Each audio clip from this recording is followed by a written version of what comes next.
जब हम छोटे हुआ करते थे तो उस वक्त समर वेकेशन के टाइम पर अलग अलग डेस्टिनेशंस पर घूमने का एक अलग ही एक्साइटमेंट हुआ करता था। घूमने का एक्साइटमेंट तो होता ही था, पर उसके साथ साथ ट्रेन में सफ़र करने का भी एक अलग ही मज़ा था। और अच्छी बात ये होती थी कि ट्रेन का टिकट भी काफ़ी सस्ता हुआ करता था, और आज भी वो सस्ता ही है, जिससे कम पैसों में अच्छा सफ़र हो जाता है। और इसमें एक और अच्छा फैक्टर ये भी है कि देश में सभी तरह की ट्रेन्स मौजूद है। मिडिल क्लास के लिए ट्रैवल को सस्ता बनाने के लिए पैसेंजर जैसी ट्रेन्स और एक्सप्रेस ट्रेन में लोकल डब्बे लगाए जाते हैं। वहीं ट्रैवलर्स की नीड्स को ध्यान में रखकर स्लीपर और एसी कोच भी मौजूद है। ट्रेन में दूर के सफर को कम पैसों में पूरा किया जा सकता है। देश में इस समय लगभग 15,000 ट्रेन चलाई जाती है। लेकिन क्या आप जानते हैं एक ट्रेन को बनाने के लिए इंडियन रेलवे को कितने पैसे खर्च करने पड़ते हैं? आज हम आपको इसके बारे में इन डेप्थ में बताने वाले हैं।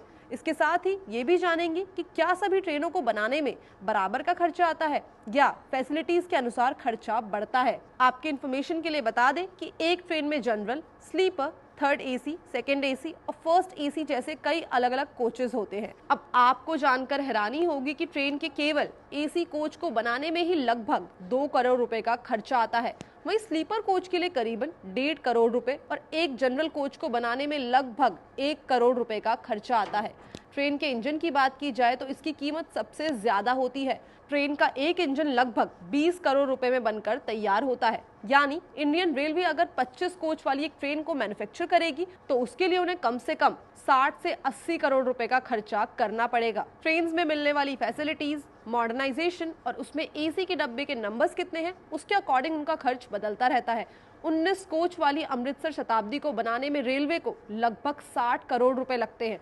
और अब हम देख ही रहे हैं कि देश में वंदे भारत एक्सप्रेस शुरू हो चुकी है, जो अभी सिर्फ 13 रूट्स पर शुरू करी गई है। अब एक वंदे भारत ट्रेन को बनाने में इंडियन रेलवे को लगभग 120 करोड़ रुपए लगते हैं, जो कि कोई मामूली रकम नहीं है।